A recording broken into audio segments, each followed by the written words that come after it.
मैं कब तक सहूं ये तेरी बेकरारी, मैं कब तक सहूं ये तेरी बेकरारी, मैं कब तक सहूं ये दिले बेकरारी, मैं कब तक सहूं ये दिले बेकरारी, तेरी याद में नैना, तेरी याद में नैना, तेरी याद में नैना, तेरी याद में नैना, रो रो के हाय तू आजा कहाँ है मेरे श्याम प्यारे,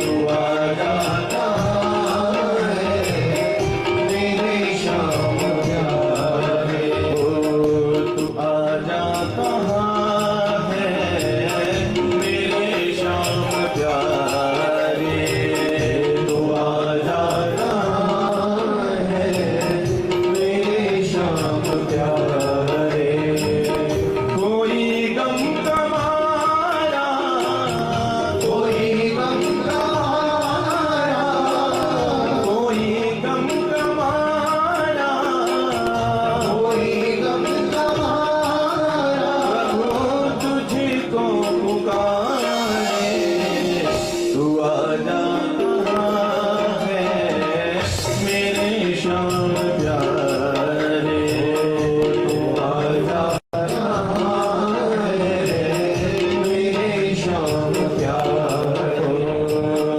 तू आजा कहाँ है मेरे श्याम प्यारे, तू आजा कहाँ है मेरे श्याम प्यारे, मेरे श्याम प्यारे, मेरे श्याम प्यारे, कन्हैया हमारे, कन्हैया मेरे श्याम प्यारे। बोली कृष्ण कन्हैया लाल की जय, जय श्री राधे।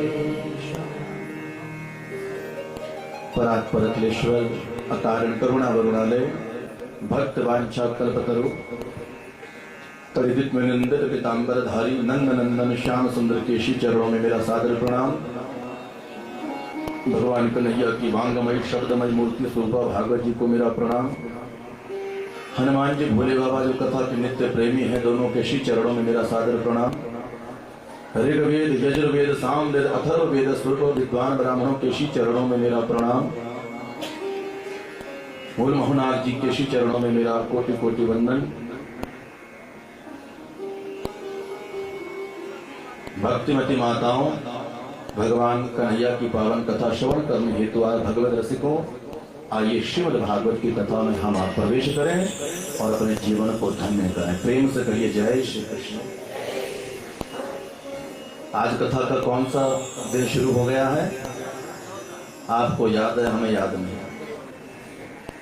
बोले जीवन में जब अच्छा समय आए कब व्यतीत हो जाता है पता नहीं चलता, और यदि थोड़ी देर भी बुरा समय आए तो हमें यूं लगता है कि पता नहीं विधाता ने जीवन में पता नहीं दुख ही दुख दिया। हमें तो अगर ईमानदारी से कहूं, व्यासासन पर बैठे मुझे तो वार का भी पता नहीं कि आज वार कौन सा है। आज शनिवार है, शुक्रवार है, कोई पता नहीं। वैसा ही आपको भी होना चाहिए। जब कथा में आ गए मैं कौन हूं, कहां से आया हूं, ये भी भूल जाना चाहिए। जहां जाओ वहीं के बन करके रहोगे। आज सुबह संकल्प किया, जब मूल पाठ कर रहा था तो पंचमी तिथि भी गलत हो गई। अब लग रहा है वो भी बातचीत चली ऊपर की, बोले आज तो बोले नवरात्रा कौन सा है। मैं तो ये भी भूल गया था कि तीसरे नवरात्रे को हम आए थे यहाँ पर। तीसरे नवरात्रे से शुरू थी कथा और दूसरे को आए थे। सब कुछ भूल गए यहाँ पे। आप जहां पर चले जाते फिर वहीं के बन जाते हैं। प्रेम से कहिए जय श्री कृष्ण। वैसा ही आपका भी स्वभाव हो जाना चाहिए। भगवान मेरे कन्हैया के दरबार में बैठे हो तो अब आपका भी ऐसा ही स्वभाव हो जाना चाहिए कि जहां पर आए हो सो कन्हैया के लिए आए हैं तो बस कन्हैया मय बन जाए। प्रेम से कहिए जय श्री कृष्ण। भूल जाना है सब कुछ, संसार को भूल जाना है, जगत को भूल जाना है और थोड़ी देर के लिए देह गेह आत्म विस्मृति अपने आप को भूल करके उस ब्रह्म से मिलना है। कुरुजांगल राजा परीक्षित महाराज गंगा घाट पर बैठ गए। यह है मृत्यु का भय। संसार में प्राणी किसी से नहीं डरता महाराज, लेकिन मौत से सभी डरते हैं। राजा थे परीक्षित, लेकिन जो पता चला कि मौत आ रही है, 7 दिन बाद चोला बदलना पड़ेगा, तो भय के मारे राज्य को भी छोड़ दिया। पत्नी में जीव की 3 वस्तुओं में सबसे ज्यादा आसक्ति होती है। 3 वस्तुएं कौन कौन सी? मनुष्य की 3 वस्तुओं में सबसे ज्यादा प्रीति होती है, प्रेम होता है, आसक्ति होती है। पहली पत्नी में, दूसरी बच्चे में, और तीसरी जिसके लिए जीवन भर धन कमाया और अब मकान में जाकर के लगाया। तीसरी आसक्ति अपने मकान में। प्रेम से कहिए जय श्री कृष्ण। इन 3 वस्तुओं में सबसे ज्यादा मोह होता है प्राणी का, और ये तीनों छोड़ने बड़े कठिन है। हम बातें तो कह देते हैं कि माया है, सब कुछ मायामय है, लेकिन जरा छोड़ करके देखना। परिवार को छोड़ करके देखना, पत्नी को छोड़ करके देखना, पुत्र को छोड़ करके देखना। कहना आसान है, करना बड़ा कठिन है। करना बड़ा कठिन है। इसके लिए पहले सत्संग में जाना पड़ेगा और सत्संग में जाकर के धीरे धीरे भगवान के नाम को सुनना और गाना पड़ेगा। और कीर्तन करते करते जब कन्हैया लाल हृदय भवन में बैठ जाए, फिर ये धीरे धीरे तीनों आसक्तियां छूटती चली जाती है। फिर ये आसक्तियां, ये बंधन अपने आप कटते चले जाते हैं। इसलिए इन आसक्तियों को काटने के लिए केवल ज्ञान की कुठार कही गई है। कुठार कहते हैं कुल्हाड़ी को संस्कृत में। ज्ञान की कुल्हाड़ी के द्वारा ही ये आसक्तियां कट सकती है, जब जीव को ज्ञान होता है। लेकिन होता कहाँ है? बिनु सत्संग विवेक ना होई। बिना सत्संग से, बिना साधना से, सज्जनों के संग के बिना ज्ञान जीव को होता नहीं है। कथा ये ज्ञान देती है बंधु। लेकिन परीक्षित देखो, जैसे पता चला कि मृत्यु सामने खड़ी है, 7 दिन बाद देह छूट जाएगी, तो पत्नी को भी छोड़ दिया। अपनी पत्नी इरावती को छोड़ दिया। 4 पुत्र थे, जन्मेजय को राज्य सौंप दिया, गद्दी सौंप दी, पुत्रों को भी छोड़ दिया। मकान जिसे छोड़ना बड़ा कठिन होता है, जीवन भर व्यक्ति कमाता है और उस मकान में लगा देता है, और खाता क्या है? 2 वक्त की रोटी। पहले एक माचिस आती थी, बड़ी सुंदर होती थी, उस पर क्या लिखा होता था? रोटी, कपड़ा और मकान। बड़ा सुंदर सिद्धांत है हमारा। जीवन में ये 3 वस्तुएं मिल जाए, बस इससे ज्यादा और कुछ नहीं। रोटी, कपड़ा और मकान, और ये तीनों ही चीजें हम आप यूज करते हैं, उसी का प्रयोग करते हैं, इससे ज्यादा कुछ नहीं। लेकिन इस दिखावे में फंस करके सारे के सारे इस दिखावे में आकर के जीवन भर कमाते हैं। इसलिए शास्त्र भी हमारे लिए महाराज हंसते हैं। ये शास्त्र भी, ये चित्र विचित्र हंस कहे गए हैं शास्त्र। ये हंसते हैं क्यों?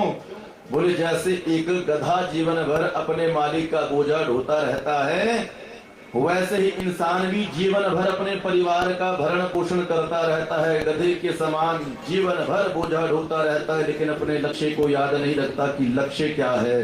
लक्ष्य तो ये महाराज, लक्ष्य तो ये था, आए थे हरि भजन को और ऊटन लगे कपास। मानव तन तो मिला साधना के लिए, लेकिन भगवान ने जो माया रूपी प्रपंच जाल बनाया, इसे देख करके अपना लक्ष्य भूल गए। लक्ष्य भूल गए। भागवत की कथा लक्ष्य याद दिलाती है कि हमारा लक्ष्य क्या है, भगवान को प्राप्त करना। परीक्षित भी भूल गए थे अपने लक्ष्य को, लेकिन मौत ने याद करवा दिया। इसलिए मनुष्य को अपनी मौत को सदैव याद रखना चाहिए, क्योंकि ये सबसे कड़वा सत्य है और हमारे सर पर बैठी रहती है ये मौत। इसलिए शास्त्र कहते हैं, एक एक श्वास से भगवान का नाम लेते रहो, पता नहीं कहां किस तरह से प्राण निकल जाए। परीक्षित के सर पर भी मौत थी, लेकिन दिखाई नहीं दी। लेकिन जो संत ने सचेत किया, श्रृंगी ने सचेत किया, अरे सावधान परीक्षित, 7 दिन के बाद तेरा ये 5 भौतिक देह नहीं रहेगा। तक्षक के काटने से तेरी मृत्यु हो जाएगी। और ये तक्षक का शाप एक परीक्षित को नहीं लगा है, हम आप सभी को लगा है। हम आप सभी को ये शाप लगा है। 7 दिन के बाद देह छोड़नी पड़ेगी। सोमवार से रविवार तक यही 7 बार है। कोई सोमवार को, कोई मंगलवार को, कोई वीरवार को जाएगा, लेकिन जैसे विवाह होता है डोली में 4 व्यक्ति कांधा देते हैं, वैसे ही अंतिम क्षण में जाकर के भी विवाह होगा महाराज। इस मृत्यु को स्वीकार करना पड़ेगा, उस दुल्हन को स्वीकार करना पड़ेगा। परीक्षित को भी संत ने सावधान किया, परीक्षित तुम्हारे पास 7 दिन है, राजसी इस विलास को छोड़ो और भजन करने के लिए तत्पर हो जाओ। और गुरु भी मिले महाराज, तो कौन, जो परमहंस है। सुखदेव जी कथा सुना रहे गंगा घाट पर। बोलिए सुखदेव भगवान। परीक्षित प्रश्न करते रहे और समाधान करते रहे प्रश्नों का, क्योंकि जब तक जीवन में प्रश्न रहेंगे तब तक ये आवागमन का चक्कर छूटने वाला नहीं। जिस दिन हमारे मन में किसी भी भोग को भोगने की इच्छा जब तक नहीं पूरी हुई, हमारा जन्म होता रहेगा जब तक वह इच्छा रहेगी। इसलिए भागवत कथा हमें यही ज्ञान देती है कि अपनी इच्छाओं का दमन करो। हमारे मन में इच्छा नहीं होनी चाहिए। तृष्णा न जीर्णा वयमेव जीर्णा। ये तृष्णा रूपी ऐसी वैतरणी नदी है जो कभी पूरी नहीं हो सकती। पहले मन में इच्छा थी महाराज पुत्र हो जाए, फिर इच्छा हुई इसकी बस शादी हो जाए, फिर भजन करने के लिए चले जाएंगे, यात्रा पे निकल जाएंगे। और उसके बाद क्या हुआ, बोले बस इसकी शादी तो होगी, बस एक बार पोते का मुंह देख लो। पोते का मुंह देख लिया, बोले इसके बस इसकी शादी हो जाए तो हम सारी की सारी चिंताओं से मुक्त हो गए। अब बोले पोते का मुंह देख के, बोले पड़ोते का मुंह भी देख लेते। ये है महाराज इच्छा रूपी वैतरणी नदी। ये इच्छा कभी पूरी नहीं होती। बोले भक्त वत्सल भगवान।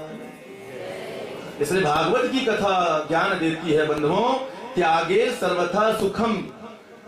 त्याग में ही सुख कहा गया है। अपनी इच्छाओं का दमन करना, जो भगवान ने दे दिया उसकी रजा में अपनी रजा को मिला करके चलना, तो बस ये भागवत कथा ज्ञान देती है। यदि भगवान दे रहा है तो भगवान की कृपा, नहीं भी दे रहा है तो उसमें भी भगवान की कुछ कृपा होगी।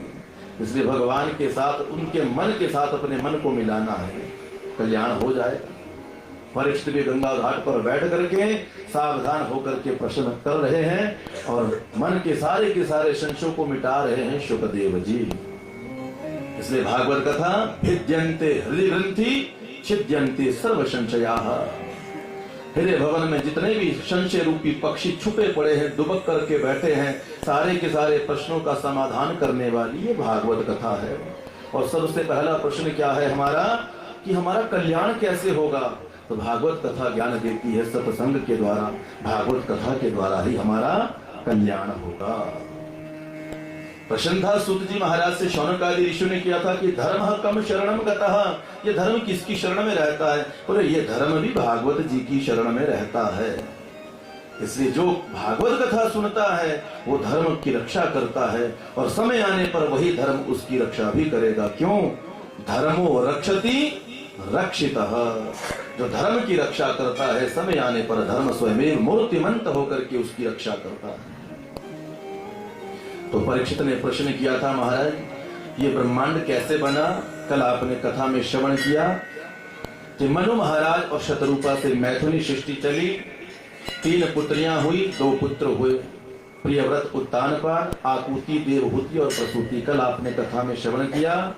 मनु महाराज को ब्रह्मा जी ने आज्ञा दी, जाओ सृष्टि की रचना करो। बोले महाराज मैं तो सृष्टि की रचना करूं, लेकिन क्या करूं, इस पृथ्वी का हरण करके सूतल लोक में ले गया है कौन, दीति का पुत्र है हिरण्याक्ष। इसलिए भगवान ने ब्रह्मा जी को छींक आई और ब्रह्मा जी की नासा विवर से देखते ही देखते भगवान नारायण का अद्भुत अवतार हुआ। बोलिए वाराह भगवान की। भगवान वाराह गए सूतल लोक से, जैसे ही पृथ्वी को उठा करके शुक्र की तरह भगवान का अवतार है। अद्भुत मुखारविंद है शुक्र की तरह, लंबी लंबी दाढ़ें हैं भगवान की। पृथ्वी को लेकर के जैसे ही आ रहे थे तो हिरण्याक्ष के साथ युद्ध होने लगा, और भगवान ने एक तमाचा कनपट्टी पर लगाया और हिरण्याक्ष को वहीं पर ढेर कर दिया। परीक्षित ने प्रश्न कर दिया, महाराज इतना बड़ा योद्धा जो पूरे ब्रह्मांड को, पृथ्वी को उठा करके सूतल लोक में ले गया, कथा को मैं विस्तार से सुनना चाहता हूं। कथा सुनाने लगे महाराज सुखदेव जी। परीक्षित, संध्या का समय था और एक बार कश्यप जी संध्या कर रहे थे और संध्या करते करते कश्यप जी की पत्नी है दीति। कश्यप जी की एक पत्नी है दीति और एक है अदिति। एक का नाम वनिता और चौथी पत्नी का नाम कद्रु। 4 पत्नियां अदिति कश्यप जी के हैं। वैसे 13 पत्नियों का वर्णन मिलता है भागवत जी में, लेकिन ये प्रमुख 4 पत्नियां हैं। दीति से दैत्य पैदा हुए और अदिति से देवता पैदा हुए। कद्रु ने सांपों को जन्म दिया। ये जितने भी सांप प्रजाति है इनकी माता है कद्रु। और चौथी पत्नी है वनिता। वनिता के 2 पुत्र हैं, एक का नाम अरुण और दूसरे का नाम गरुड़। जो सूर्य भगवान है, जो अरुण भगवान है महाराज, ये चल फिर नहीं सकते, ये थोड़े चलने फिरने में असमर्थ है। क्यों? 5000 वर्षों तक अंडे के रूप में जब थे तो दीति ने देखा ये अंडा फूट क्यों नहीं रहा है, इसमें से बच्चा बाहर क्यों नहीं आ रहा है, और समय से पहले उस अंडे को फोड़ दिया, जिसके कारण महाराज अरुण जी जब प्रकट हुए, पैदा हुए, तो पांव से चलने फिरने में असमर्थ हो गए। अपनी मां को शाप दे दिया, मैं तेरे पास नहीं रहूंगा, तूने आज मुझे लंगड़ा कर दिया। और भगवान सूर्य के पास चले गए। भगवान सूर्य ने उन्हें अपना सारथी बना दिया। महाराज प्रेम से कहिए जय श्री कृष्ण।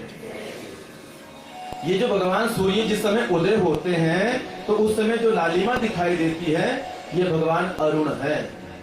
जिस समय सूर्य अस्ताचल पर जाता है, अस्त होने लगता है, तो देखना उस समय भी लालिमा दिखाई देती है, ये भगवान अरुण है। फिर गरुड़ महाराज, दूसरे पुत्र है गरुड़। और ये गरुड़ भगवान नारायण जी कहते हैं तब तक मेरी पूजा मैं स्वीकार नहीं करता जब तक मेरी पूजा में बोले घंटी का नाद ना हो। भगवान नारायण का वाहन है गरुड़। बोलिए नारायण भगवान की। और भगवान को ये प्रिय क्यों लगे? क्योंकि दास्ता से जो कद्रु थी ये नागों की माता थी। दोनों की एक बार शर्त लगी थी। जिस समय समुद्र मंथन हुआ तो समुद्र मंथन के बीच से 14 रतन निकले, उसमें एक उच्चैःश्रवा नाम का घोड़ा निकला और उस घोड़े को देख करके दोनों बहनों की शर्त लग गई, बताओ ये सफेद रंग का है कि काले रंग का है? कद्रु ने कह दिया बोले काला। और वनिता कहने लगी ये श्वेत वर्ण का है, सफेद रंग का है। बोले तो शर्त लगी? बोले बिल्कुल। तो बोले उससे यदि ये सफेद रंग का ना हुआ तो बोले मैं तेरी दासी, और लेकिन सफेद रंग का हुआ तो तू मेरी दासी। बोले ठीक है। कद्रु ने क्या किया, अपने पुत्रों से कहा, सर्पों से कहा, सांपों से कहा जाओ और घोड़े से जाकर के लिपट जाओ, उसे काला कर दो। कुछ सांपों ने इनकार किया तो शाप दे दिया अपने पुत्रों को कि जिस समय परीक्षित को शाप मिलेगा और परीक्षित अपने शरीर को त्यागेंगे उस समय परीक्षित का पुत्र जन्मेजय सर्प यज्ञ करेगा, उसमें जाकर के तुम मरोगे। शाप दे दिया पुत्रों को। डर के मारे कुछ पुत्र गए और सांप जाकर के उच्चैःश्रवा घोड़े से जाकर के लिपट गए और शर्त हार गई वनिता और दासी बन गई कद्रु की। ऐसा छल किया। गरुड़ महाराज ने देखा मेरी माता और दासी बन करके रह रही है और उनका पुत्र इतना बलशाली, सारे सांपों को मैं नष्ट कर सकता हूं, इतना बल मुझ में है। एक दिन अपनी मां से पूछा, मां बता तो सही, बता तो सही मुझे, तो दासी बनकर के क्यों रहती है? सारी आप बीती जैसे सुनाई। पता चला गरुड़ महाराज को मेरी मां के साथ छल किया कद्रु ने। तो गए महाराज अमृत लाने के लिए। कद्रु से कहा कि मेरी मां कैसे मुक्त हो सकती है दास भाव से? बोले यदि अमृत लेकर के आओ। तो गरुड़ महाराज चले गए महाराज देवराज इंद्र के पास। पहले याचना की, लेकिन जब इनकार किया इंद्र ने तो उस अमृत के लिए लड़ने लग गए महाराज। युद्ध हो गया और देवराज इंद्र को हराया। देवराज इंद्र ने नारायण भगवान का स्मरण किया, हे प्रभु ऐसा ना हो ये अमृत लेकर के गरुड़ चला जाए।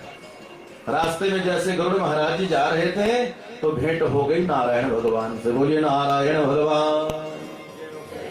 नारायण भगवान से कहा, प्रभु मैं अपनी मां को मुक्त करना चाहता हूं, दासी बनकर के रह रही है मेरी मां। नारायण भगवान ने गरुड़ भगवान के इस भाव को, सुंदर भाव को देखा और कहा आज से तुम बोले हमारे पार्षद बनोगे। और पूजा में भी स्थान मिल गया गरुड़ भगवान को महाराज। इस तरह से जाकर के अपनी माता को मुक्त किया था कत्रु को। तो संध्या का समय था, कश्यप जी बैठे हैं और दीति आई और रति याचना करने लगी। संध्या का जो समय है, हमारे शास्त्र कहते चत्वारि इमानि कर्माणि संध्यायाम परिवर्जयेत् आहारम मैथुनम निद्राम स्वाध्यायम च चतुर्थकम। संध्या के समय 4 काम नहीं करने चाहिए। भोजन नहीं करना चाहिए संध्या के समय। क्या होगा? पेट की बीमारी लगेगी, रोग पैदा हो जाएंगे।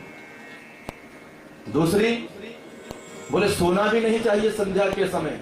संध्या का समय जिस समय सूर्य उदय हो रहा और अस्ताचल पर चला जाए, सोना भी नहीं चाहिए, वरना क्या होगा? बोले चश्मा जल्दी लग जाएगा। प्रेम से कहिए जय श्री कृष्ण।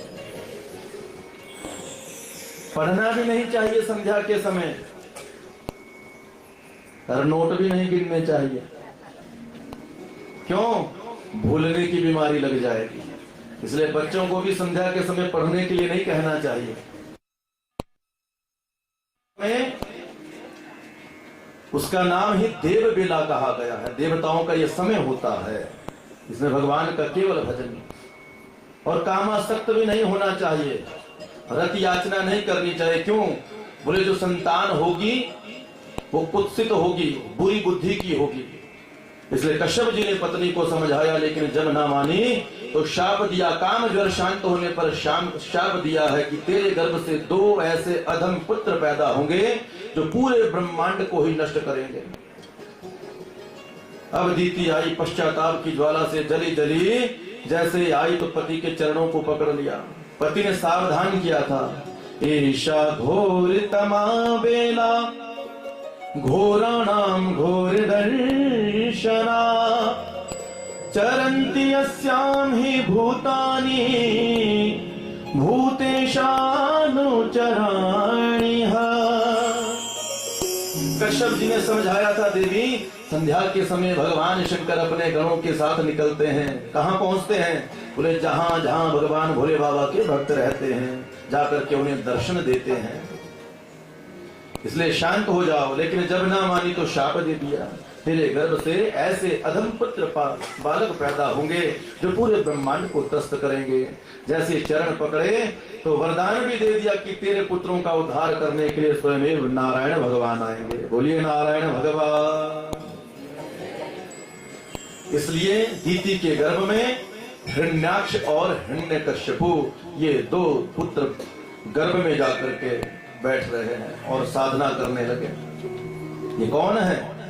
ये नारायण भगवान के ही 2 पार्षद है, एक जय और दूसरा विजय, जिन्हें ब्रह्मा जी के मानस पुत्र सनक, सनंदन, सनातन और सनत कुमार ने शाप दिया। दर्शन करने के लिए जा रहे थे नारायण भगवान का, छोटा बच्चा जान करके धक्का लगा दिया, चलो बालको यहां से निकलो। बोले वैकुंठ में तुम्हारी ऐसी बुद्धि, जाओ हम तुम्हें शाप देते हैं कि तुम्हें दैत्य योनि में जाना पड़ेगा 3 जन्मों तक। जब हाथ जोड़े तो वरदान भी दे दिया कि स्वयं तुम्हारे नारायण तुम्हारा उद्धार करने के लिए आएंगे। तो वही हिरण्यकशिपु और हिरण्याक्ष बने जय और विजय। एक जन्म हुआ हिरण्यकशिपु और हिरण्याक्ष के रूप में, दूसरा जन्म हुआ रावण और कुंभकर्ण के रूप में, और तीसरा जन्म हुआ कंस और दंतवक्त के रूप में। 3 जन्म हुए। दीदी को पता चला कि मेरे गर्भ से और ऐसे बुरी बुद्धि वाले पुत्र पैदा होंगे। शास्त्र कहते हैं पुत्र हो तो सुपुत्र, कुपुत्रो दुखदायक, कुपुत्र पैदा नहीं होना चाहिए। इसलिए भागवत जी में लिखा है कि दीति ने उन दोनों बच्चों को अपने पेट में ही रखा, पैदा ही नहीं किया। दधार वर्ष शतम शंकमाना सुरार्दना, कितने वर्षों तक?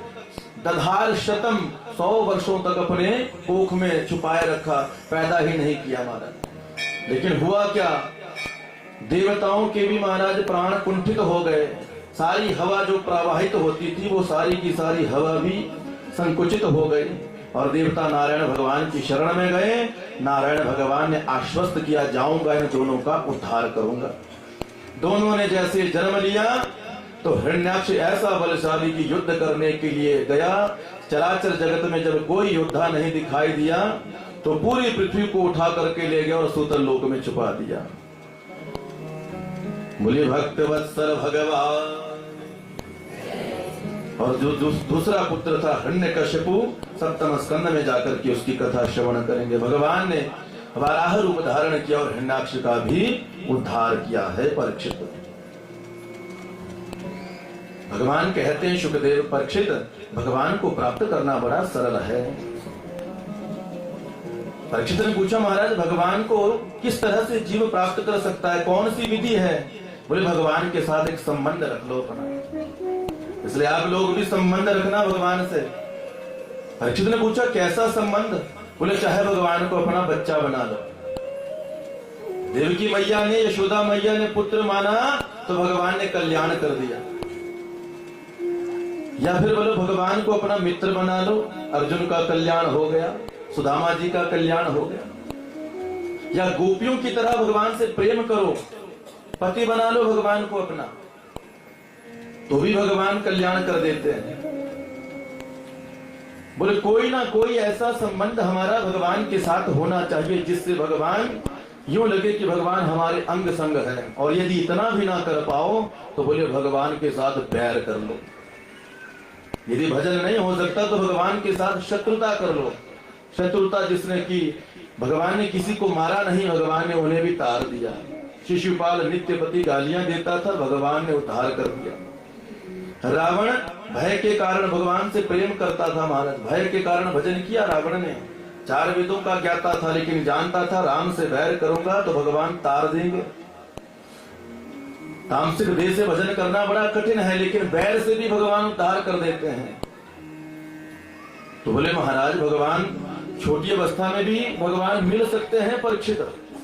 यदि मन में क्रोध हो तो क्रोध से भी भगवान को प्राप्त किया जा सकता है। परीक्षित को लगा कि क्रोध के द्वारा भगवान को प्राप्त किया जा सकता है। किसने प्राप्त किया? बोले नन्हे से ध्रुव जी ने। नन्हा सा बालक ध्रुव जिसने क्रोध के कारण भगवान को 6 वर्ष में आने के लिए विवश कर दिया। बोले महाराज कथा को विस्तार से सुनाइए। मनु महाराज के जो बोले पुत्र थे उत्तानपाद, उन राजा उत्तानपाद की पत्नी का नाम था सुनीति। और कथा को ध्यान से सुनना माताओं, हमारे मन की भी 2 नीतियां होती है। एक होती है सुनीति और दूसरी होती है सुरुचि। सुनीति किसे कहते हैं? जो नीति पूर्वक अपने परिवार को चलाए वो है सुनीति। और सुरुचि कौन है? स्वरुच्या आचरती की सुरुचि, मन माना आचरण करने वाली सुरुचि कही गई है। इसलिए जिससे परिवार का कल्याण हो। और माताओं आपको तो शास्त्रों में लिखा है ना गृह गृह मित्याहु गृहिणी गृह मुच्यते। घर को घर नहीं कहा जाता। जिस घर में बोले स्त्री ना हो वो शमशान तुल्य कहा गया है शास्त्रों में। घर को घर नहीं कहा जाता। यत्र नार्यस्तु पूज्यन्ते रमन्ते तत्र देवता। हमारे पुराण कहते हैं जहाँ पर नारी का सम्मान होता है, नारी का सम्मान होता है, पूजा होती है, वहां पर देवताओं का वास होता है। रमन्ते तत्र देवता, वहां पर देवताओं का वास होता है। इसलिए सुनीति बनकर के परिवार में रहना है, जो नियम पूर्वक धर्म आचरण करवाए। पति कौन? जो अपनी पत्नी का पतन ना होने दे। और पत्नी कौन? जो बिगड़े हुए पति को भी सन्मार्ग पर चला दे, वो पत्नी है। इसलिए पत्नी को धर्म पत्नी का दर्जा मिला है। काम पत्नी का नहीं, भोग पत्नी का नहीं, धर्म पत्नी का दर्जा मिला है महाराज। इसलिए जिस समय विवाह होता है पंडित जी क्या कहते हैं? अरे भोग पत्नी नहीं, काम पत्नी नहीं, धर्म पत्नी का दान तू ले रहा है। आज से ये स्त्री साधारण नहीं, तेरी धर्म पत्नी है और धर्म की सहभागिनी है। 7 वचन आते हैं ना विवाह में, तो 7वां जो वचन होता है, 7वें वचन में क्या कहती है कन्या? कि पति देवता आप जितने भी यज्ञ करो, अनुष्ठान करो, तीर्थाटन करो, तीर्थों में जाओ, कथा सुनो, उसका आधा फल आपको मुझे देना पड़ेगा। अर्ध पुण्यम ग्रहिष्यामि न त्वहं पाप भागिनी। तुम्हारे पुण्य का आधा फल तुम्हें मुझे देना पड़ेगा। लेकिन जितने भी आप पाप कर्म करो, न त्वहं पाप भागिनी, उस पाप को मैं नहीं स्वीकार करूंगी, पुण्य में तुम्हारा आधा ले लूंगी। यदि आपको स्वीकार है तो मैं आपके वामांग में बैठने के लिए तैयार हूं। वामांगी बन जाऊंगी आप 7वें वचन में जाकर के। जब वर स्वीकार करता है तब जाकर के धर्म पत्नी और वामंगी कहलाती है महाराज पत्नी, धर्म पत्नी। तो स्थान भी आपको बहुत बड़ा दिया है शास्त्रों में, पुराणों में। क्योंकि माताएं कहती है अक्सर, व्यास जी बोले जितनी भी कथा सुनाते हमारे लिए ही सुनाते हैं। सारी की सारी कथा, बोले कथा का पूरा फोकस कहाँ होता है? बोले माताओं के ऊपर। बोले वृंदावन भांग के बिहारी लाल। भाई आपको दर्जा भी शास्त्रों में सबसे बड़ा दिया गया है। मकान की नींव है स्त्री, यदि वो नींव खोखली रही तो समझना ज्यादा दिन मकान टिक नहीं पाएगा, गिर जाएगा मकान। इसलिए पत्नी को धर्म पत्नी का दर्जा मिला है। आपको माताओं बहुत सुंदर दर्जा दिया गया है शास्त्रों में, पुराणों में। इसलिए अपनी शक्ति को पहचानना है। लेकिन माताएं आजकल अपनी शक्ति ही भूल गई हैं। ब्याह जी कहे ना तो फिर क्या कहें? अरे हम भी माता के गर्भ से ही पैदा हुए, कहीं पेड़ से नहीं चढ़े। अरे भगवान ब्रह्मा विष्णु महेश, अत्रि और अनसुईया मैया ने ब्रह्मा विष्णु महेश को अपने गर्भ से प्रकट होने के लिए विवश कर दिया। इतनी शक्ति है आपके अंदर, लेकिन अपनी शक्ति को पहचानना है। ये शक्ति कहाँ मिलती है? बोले कथा में जाकर के। पर ऐसा ना करना कहीं घर में जाकर के अपनी शक्ति का प्रदर्शन ही कर दो। संसार में रहना है। जब कन्या विवाह हो जाता है, जब कन्या का, तो जब आती है ना महाराज ससुराल में, तो उसकी पूजा करती है सास। तो क्या कहती है? आज मेरे घर में लक्ष्मी जी आई है। और वर क्या होता है? साक्षात नारायण, लक्ष्मी नारायण का पूजन किया जाता है वहां पर महाराज। और माता पिता भी अपनी पुत्री के पास, उस वर के पास प्रणाम करते हैं। क्यों? साक्षात लक्ष्मी नारायण। बोलिए लक्ष्मी नारायण भगवान। लक्ष्मी नारायण भगवान आए हैं, इसलिए सास भी आरती बेड़ा करती है। और क्या कहती है? बेटी आज से ये धर्म की डोर अब तक मेरे हाथ में थी, लेकिन आज से ये चाबी तेरे पास है। ऐसा नहीं तिजोरी की चाबी, धर्म की चाबी आज से तेरे हाथ में है। परिवार को धर्म पूर्वक चलाना।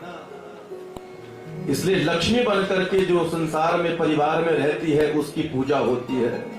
लक्ष्मी जी को सब महाराज छुपा करके रखते हैं तिजोरी में। क्यों? लक्ष्मी जी को सब चाहते हैं। कोई नहीं चाहता कि लक्ष्मी जी को, मेरे पास लक्ष्मी ना हो। और लक्ष्मी जी की सर्वत्र पूजा होती है। इसलिए घर में कैसे रहना है? किस तरह से रहना है? लक्ष्मी जी बन करके। कहीं ऐसा ना हो कथा सुन के जाओ, अपनी शक्ति याद करो, और कहीं घर में जाके काली मैया ही बन जाओ। बोलिए काली मैया। लक्ष्मी मैया की मंदिर में जाकर घर में भी पूजा होती है, लेकिन काली मैया की पूजा केवल मंदिर में ही होती है। इसलिए घर में काली माता की फोटो भी नहीं रखनी चाहिए। क्यों? क्योंकि लक्ष्मी मैया सात्विक देवता, नारायण भगवान सात्विक देवता है, उनकी अर्धांगिनी है, सतोगुण स्वरूपा है। और काली मैया जो है तमोगुण स्वरूपा है। इसलिए काली मैया का जो पूजन होता है केवल मंदिरों में होता है। इसलिए माताओं लक्ष्मी बन करके रहना है। सुनीति मैया ने महाराज उत्तानपाद राजा से विवाह किया है, और कथा ज्ञान करवाती है कि ध्रुव जी पुत्र रूप में प्राप्त हुए। और एक बार राजा जंगल में गया तो सुरुचि का दर्शन किया, कहने लगा तुझसे विवाह करूंगा। बोले पहली वाली को छोड़ोगे तब ब्याह करूंगी, वरना ब्याह नहीं हो सकता। बोले छोड़ तो नहीं सकता, लेकिन तुझे एक कमरा बना दूंगा अलग से उसके लिए, गौशाला के साथ, और तेरे संग ब्याह कर लूंगा। वर्णन मिलता है कि जैसे ही सुरुचि से राजा ने ब्याह किया और आरती बेड़ा लेकर के सुनीति दहली पर खड़ी हुई थी कि सुनीति को पकड़ा, भुजा से बाहर निकाल दिया। बोले तू बाहर निकल, मैं अंदर आ रही हूँ। लेकिन सुनीति मैया अपने पुत्र के साथ गौशाला के कमरे में रहने लगी, और सुरुचि राजमहल में रह रही है। और बच्चे को, छोटी सी अवस्था का ध्रुव माँ के साथ रह रहा है, और बच्चे में संस्कार भर रही है माँ। देखिए बच्चे के 3 संस्कार बच्चे के माँ के गर्भ में ही हो जाते हैं। हमारी जो ये संस्कृति है, ये सनातन है, सबसे महान है महाराज। इसलिए संस्कृत भाषा देव भाषा कही गई है। जो सुसज्जित है, सुसंस्कृत है, वो है संस्कृत भाषा। इसलिए इसे दर्जा मिला है देव भाषा का, देवताओं की भाषा। कथा ज्ञान करवाती है माताओं कि अब सुनीति मैया संस्कार भरने लगी बच्चे में। बच्चा जागता है तो जाग करके माँ ने जो संस्कार दिया है, हमारी विधि क्या होनी चाहिए जब आंख खोलो समय से जागना है, और समय से जाग करके सबसे पहले क्या करना, बोले अपने हाथों का दर्शन करना चाहिए। क्यों? हाथों के अंदर क्या है, बोले कराग्रे वस्ते लक्ष्मी कर मध्य सरस्वती कर मूले तु गोविंद प्रभाते कर दर्शनम। आगे सरस्वती मैया का वास है, और यहाँ पर कराग्रे वस्ते लक्ष्मी, यहाँ पर लक्ष्मी मैया का वास है, और बीच में जाकर के सरस्वती मैया का वास है। कर मूले तु गोविंद, यहाँ पर महाराज गोविंद भगवान का वास है। अपने हाथ का पहले दर्शन करना है और तब किसी काम में लगना है, वरना माताएं कहेगी बोले पता नहीं किसका मुंह देख लिया, आज तो सारा का सारा दिन ही खराब चला गया। इसलिए शास्त्र सचेत करते हैं किसी के ऊपर कोई लांछन नहीं लगा सकता, फिर अपने हाथ का दर्शन कीजिए। फिर जब अपना पांव बढ़ाना है, चरण रखना है, तो सबसे पहले कौन सा, बोले अपना दाहिना पांव रखना है भूमि पर। लेकिन उससे पहले धरती मैया, क्यों हम पाप भी धरती पर ही करते हैं और पुण्य भी धरती मैया के ऊपर करते हैं। ये कथा भी यहीं पर सुनते हैं, धरती मैया के ऊपर, और बुरे कर्म भी धरती मैया के ऊपर। इसलिए हाथ जोड़ करके महाराज इस धरणी को प्रणाम करना है। समुद्र वसने देवी पर्वत स्तन मंडिते विष्णु पत्नी नमस्तुभ्यम पाद स्पर्शम क्षमस्व में। हे मैया तेरे ऊपर हम चरण रख रहे हैं, तेरी छाती पर अपना चरण रख रहे हैं, इसलिए मैया से हाथ जोड़ करके प्रार्थना करना महाराज। और सबसे पहले बच्चे को यदि छोटी अवस्था में संस्कार दिए जाएं तो बड़ी अवस्था में जाकर के आप लोगों के भी वो काम आएंगे। ऐसा नहीं कि बच्चे के ही काम आएंगे, वरना फिर भागते फिरोगे, पंडित जी देखो जरा कुंडली में कौन सा ग्रह टेढ़ा है, बच्चा बात ही नहीं मान रहा। अरे संस्कार तो आपने दिए ही नहीं, बच्चे को संस्कार तो दिए नहीं। इसलिए कथा यही ज्ञान देती है कि कथा के साथ साथ हमारे जीवन की जिस जीवन को जीना है यही कथा सिखाती है। मैंने पहले दिन भी कहा था कि यदि संसार में परिवार में रहना बहना सहना आ गया ना तो समझना कथा सार्थक हो गई। प्रेम से कहिए जय श्री कृष्ण। अब मैया ने क्या किया, बच्चे को संस्कार दिए। ध्रुव जी जागते हैं और जाग करके सबसे पहली गुरु कौन है बच्चे की, मातृदेवो भव, पितृदेवो भव, आचार्य देवो भव, अतिथि देवो भव। अतिथि भी देवता कहा गया, लेकिन पहली गुरु माँ और दूसरे गुरु पिता, और आचार्य जी की बारी तो तीसरे नंबर पर आती है। महाराज माँ के चरणों में प्रणाम करता है। राम कथा भी यही कहती है। राम जी जब जागते हैं ना, प्रातः काल उठ कर रघुनाथा, मातु पितु गुरु ना वही माथा। जागते हैं राम जी और सबसे पहले मैया के पास जाते हैं, चरणों में प्रणाम करते हैं, पिताजी के चरणों में प्रणाम करते हैं, और आचार्य जी वशिष्ठ जी के चरणों में जाकर के प्रणाम करते हैं। अब मैया ने भी बच्चे को संस्कार दिए, गौशाला में जाता है और गौशाला में जाकर के गैया मैया के चरणों में प्रणाम करता है। बालक संत महात्माओं के चरणों में प्रणाम किया। बच्चे को सारे के सारे माँ ने संस्कार दिए हैं, इसलिए बच्चा संस्कारों से युक्त होकर के बड़ा हो रहा है। इसलिए माताओं बच्चे को छोटी अवस्था में, मैं हर कथा में कहता हूं, बच्चे के लिए आप धन एकत्रित ना करो, उसे सारे के सारे साधन ना दो। अरे सारे के सारे यदि उसमें गुण होंगे तो वो सारे के सारे साधन अपने आप एकत्रित कर लेगा, लेकिन उसे जीवन में संस्कार जरूर दो, अच्छे संस्कार जरूर दो। साधन के सारे साधन आपके बेकार हो जाएंगे यदि आपने उन्हें संस्कार नहीं दिए। इसलिए बच्चों को संस्कार जरूर देने चाहिए, अच्छे संस्कार, अपनी संस्कृति का बोध हो। ऐसा नहीं मैं किसी भाषा विशेष का बहिष्कार नहीं करूंगा, समय के साथ जीव को बदलना भी चाहिए, लेकिन ऐसा ना हो इतना ही बदल जाए कि माता पिता को भी भूल जाए, बोले पता नहीं माता पिता है भी कि नहीं।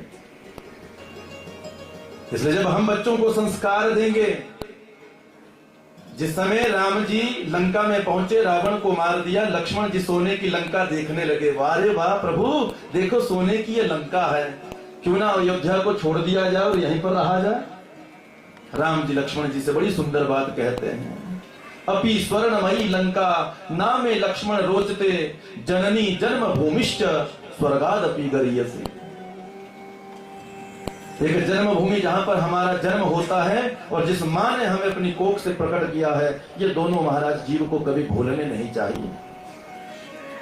इनसे प्रेम होना चाहिए, चाहे कहीं भी रहो, लेकिन अपनी जन्मभूमि को कभी ना भूलो। बोले वृंदावन बांके बिहारी लाल। कथा ज्ञान करवाती है बंधुओं कि सुनीति ने जैसे बालक को सुंदर संस्कार दिए, एक दिन क्या हुआ, संत महात्माओं की सेवा में लगाया और संत प्रसन्न हुए तो सुनीति से कहा, सुनीति मांग क्या चाहती है? बोले मेरी सौत की कोख से भी एक बालक पैदा हो जाए। कथा ज्ञान करवाती है कि सुरुचि से एक पुत्र पैदा हुआ जिसका नाम उत्तम रखा गया। बालक बड़ा होने लगा और एक दिन क्या हुआ, ये ध्रुव जी भी छोटे छोटे बालकों के साथ खेल रहे थे। खेल ही खेल में एक दूसरे के माता पिता के नाम लेने लगे, जैसे बच्चों का स्वभाव होता है। एक के माता पिता का नाम ले लिया तो दूसरा भी तुरंत याद करेगा, पूछेगा इधर उधर से, बोले इसके पिता का नाम क्या है, और दूसरे दिन जाकर के पिता का नाम लेगा।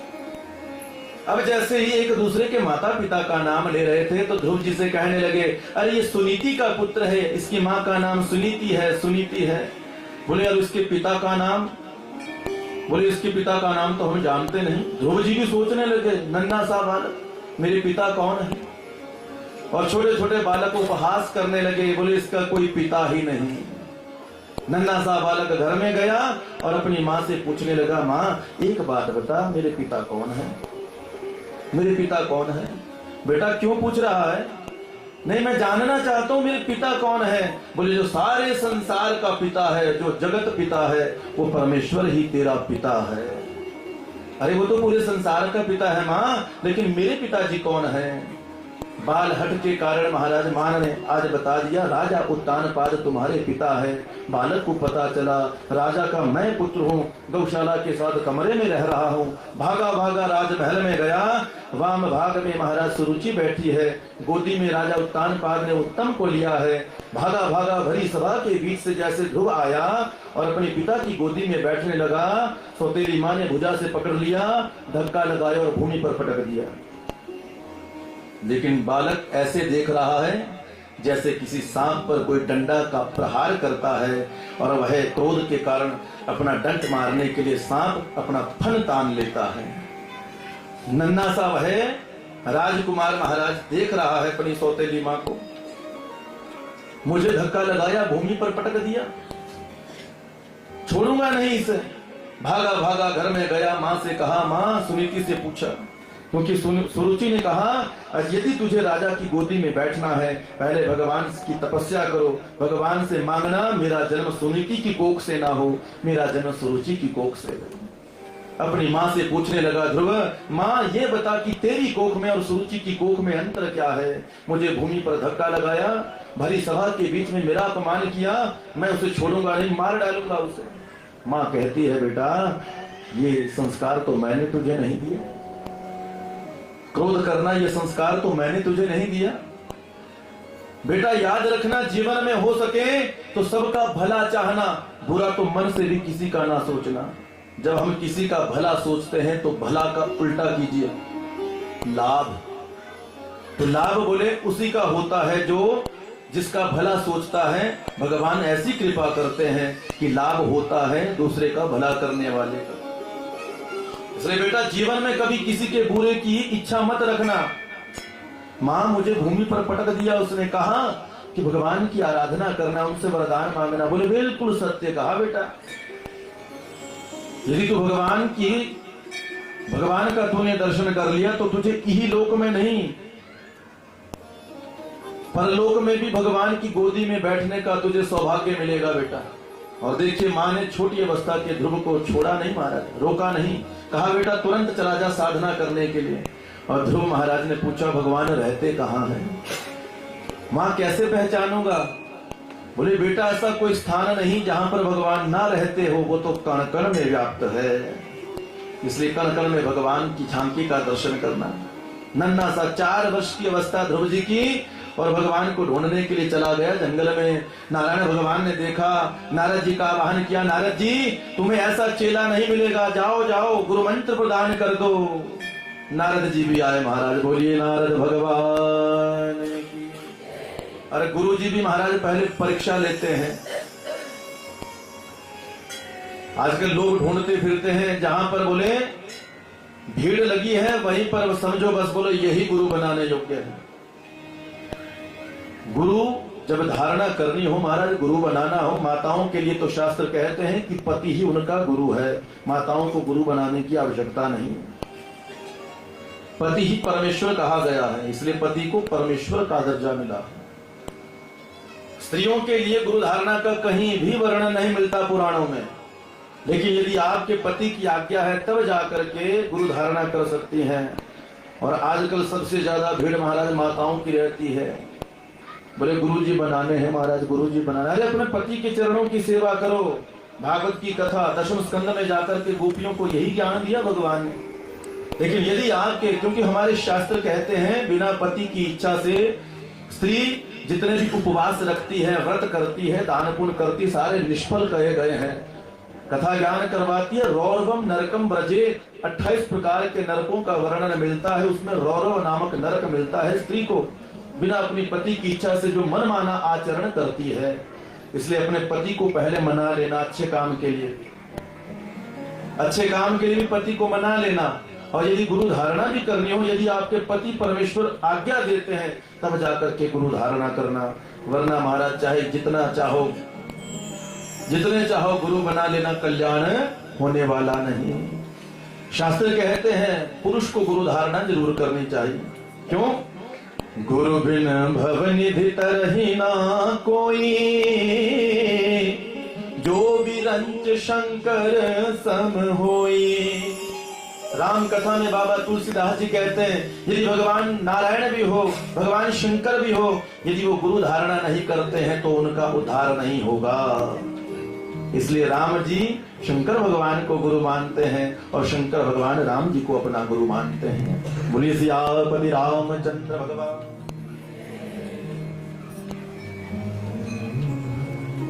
और यदि जिसका बोले कोई गुरु ना हो तो आपको एक सूत्र देता हूं, वंदे कृष्णम जगत गुरुम।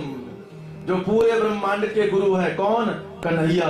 कन्हैया को अपना गुरु माना लेना महाराज, आपका सारा दोष मिट जाएगा। प्रेम से कहिए जय श्री कृष्ण। ऐसे हैं कन्हैया महाराज,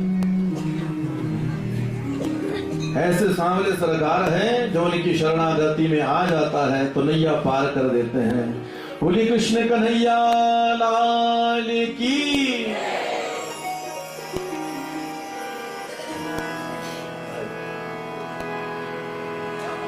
बोले कृष्ण कन्हैया लाल की।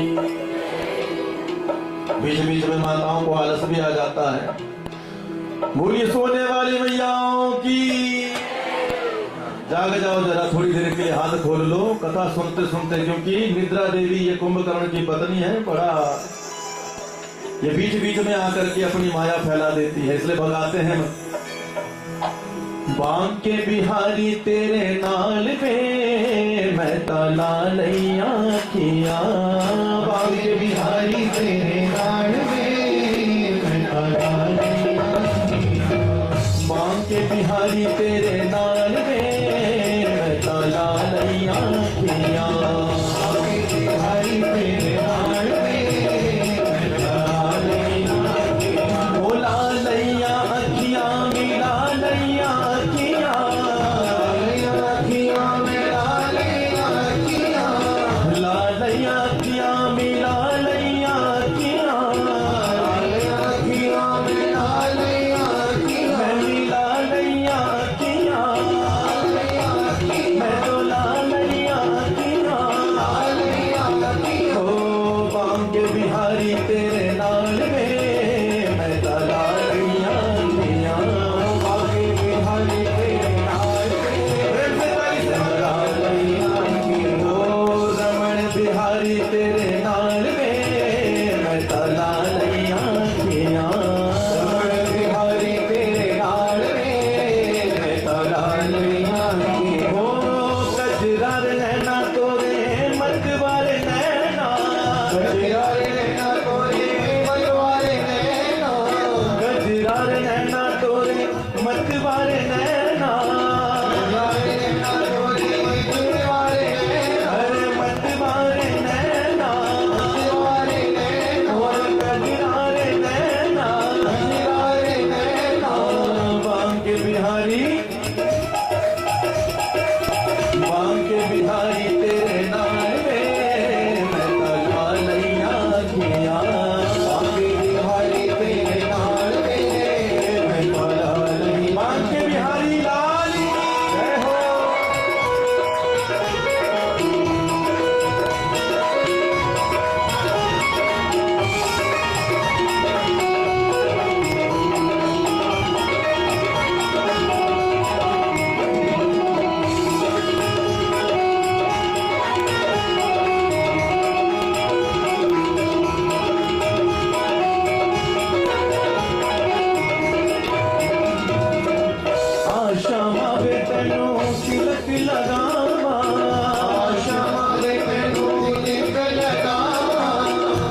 आशावां वे तैनू तिलक लगावा, आशावां वे तैनू तिलक लगावा, तैनू तिलक लगावा, तिलक लगावा, तेरा मत्था सजावा, मत्था सजावा, आशावां वे तैनू तिलक लगावा, आशावां वे तैनू तिलक लगावा, केसर केसर केसर रोली नाल में तला लैया जिया, केसर रोली नाल में तला लैया जिया, बांके बिहारी तेरे नाल में तला लैया जिया, बांके बिहारी तेरे नाल में तला लैया जिया, ओ ला लैया अखियां मिला लैया अखियां, अखियां मिला लैया अखियां, लैया अखियां मिला लैया अखियां, अखियां मिला लैया अखियां, ओ मिला लैया अखियां, लैया अखियां, मिला लैया अखियां, लैया अखियां, ओ रमण बिहारी तेरे नाल में तला लैया अखियां, रमण बिहारी तेरे नाल में तला लैया अखियां, ओ बांके बिहारी तेरे नाल में तला लैया अखियां, ओ बांके बिहारी तेरे नाल में तला लैया अखियां। बांके बिहारी लाल की जय हो, जो मेरे कन्हैया से प्रेम करते हैं हाथ उठा करके ताली सेवा कीजिए।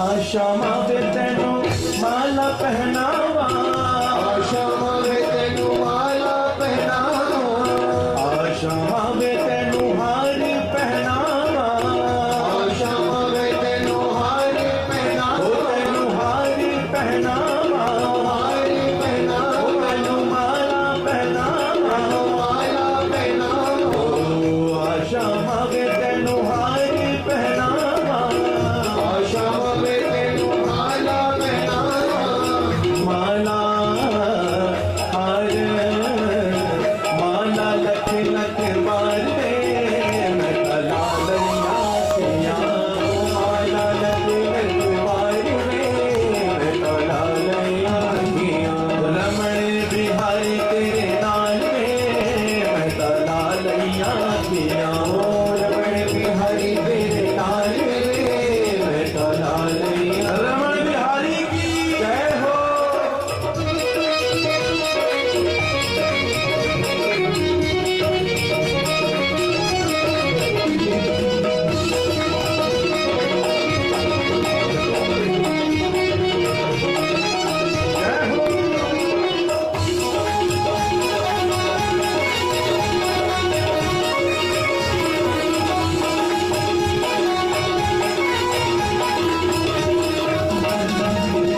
आशावां वे तैनू भोगी लगावा, आशावां वे तैनू भोग लगावा, आशावां वे तैनू भोगी लगावा, आशावां वे तैनू भोग ओ लगावा, तैनू भोगी लगावा, भोग लगावा, तैनू भोगी लगावा, भोग लगावा, ओ आशावां वे तैनू भोगी लगावा, आशावां वे तैनू भोग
निद्रा देवी भाग गई।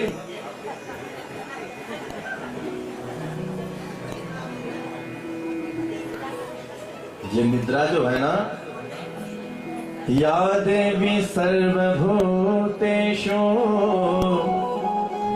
निद्रा रूपे संस्थिता, नमस्तस्यै नमस्तस्यै नमस्तस्यै नमो नमः। ये निद्रा जो है, ये भी महाराज मार्कंडेय पुराण में दुर्गा सप्तशती में वर्णन मिलता है। या देवी सर्वभूतेषु निद्रा रूपेण संस्थिता, भूतेषु यानी प्राणियों में जो निद्रा रूप से रहती है।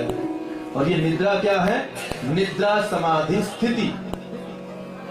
ध्यान से समझना महाराज, हम कहते तो है मुझे नींद आ गई, लेकिन महत्व देखिए इसका। निद्रा समाधि स्थिति, ये नींद जो है ये एक समाधि की अवस्था है। 4 अवस्थाएं कही गई हैं, जागृत, स्वप्न, सुसुप्ता अवस्था, और एक है चौथी अवस्था जिसका नाम है तुरीय अवस्था।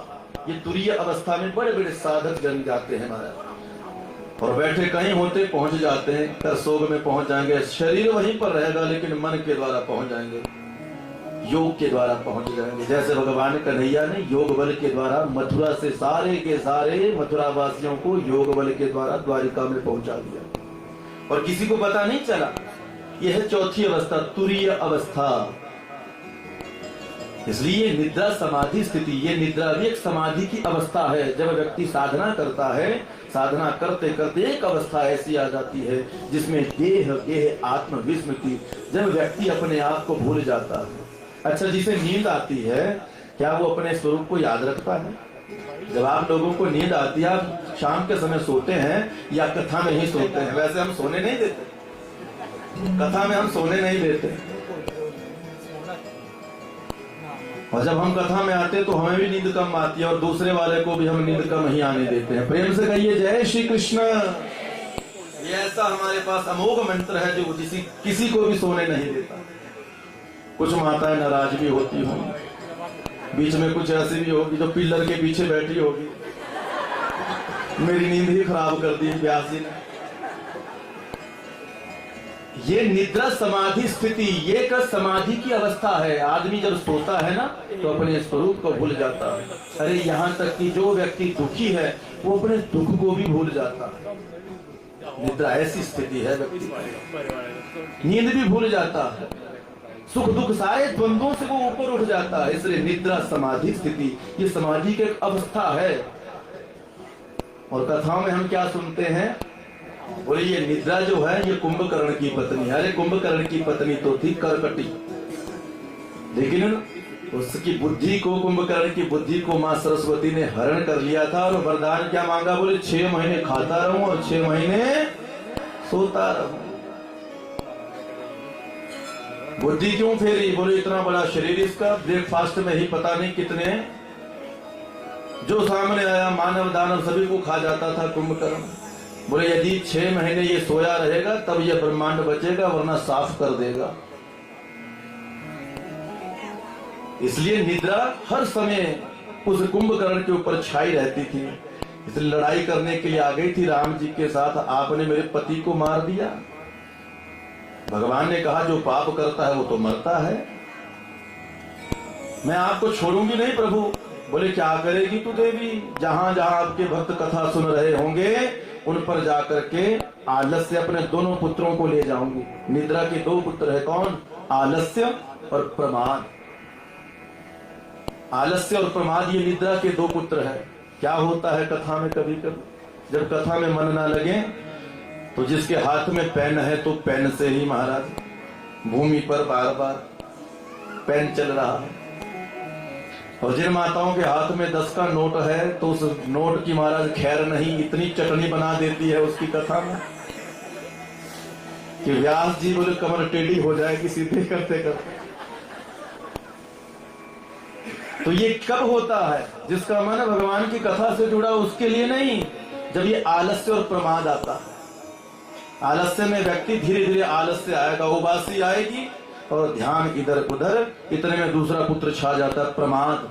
फिर व्यक्ति का मन नहीं लगता, कौन आया है, मेरा पड़ोसी रह गया, अरे पड़ोसी भी आया है, थोड़ी देर सुन लूं, बढ़िया, ऐसा ना हो इसे फल ज्यादा मिल जाए, ये भी खतरा रहता है। तभी इधर उधर देखेंगे लेकिन मन कथा में नहीं लगेगा। क्यों? निद्रा देवी अपने दोनों पुत्रों के साथ आई हुई है। इसलिए व्यास जी बीच बीच में भगवान ने कहा, भगवान से कहने लगी निद्रा देवी कि प्रभु जहां जहां आपकी कथा चलेगी वहां वहां जाकर के आलस्य फैला देगी। बोले चिंता मत करना देवी, तुम्हें भगाने का भी एक सूत्र है। क्या? हरि स्मृति सर्व विपद विमोक्षणम। जैसे ही व्यास आसन पर बैठे हुए व्यास जी जय श्री कृष्ण कहेंगे, जय श्री राधे कहेंगे, तू भाग जाएगी। बोली जय श्री कृष्ण। यही कारण होता है कि हम बीच बीच में कहते हैं कि जय श्री कृष्ण कहो। और हाथ क्यों उठाते हैं? वैसे माताओं को हाथ नहीं उठाने चाहिए, लेकिन पुत्र भाव से आपके लिए कह रहा हूं। बेटा चाहे तो मां से कुछ भी करवा सकता है, प्रेम से कहिए जय श्री कृष्ण। तो एक शास्त्र कहते हैं कि माताओं को हाथ नहीं उठाने चाहिए, ऐसे भगवान का नाम का जयकारा लगाना चाहिए। हाथ इसलिए उठाए जाते हैं ताकि जो शरीर में 3 घंटे अकड़न हुई है वो भी साफ हो जाए, प्रेम से कहिए जय श्री कृष्ण। बहाना मिल जाता है। दूसरी बात क्या है? बोले जिसकी टांग में दर्द आई है, व्यास जी कहेंगे जय श्री कृष्ण। जिसकी टांग में दर्द हुई है महाराज, आगे वाला हाथ उठाएगा उतने में बोले अपनी टांग बदल लेगा, प्रेम से कहिए जय श्री कृष्ण।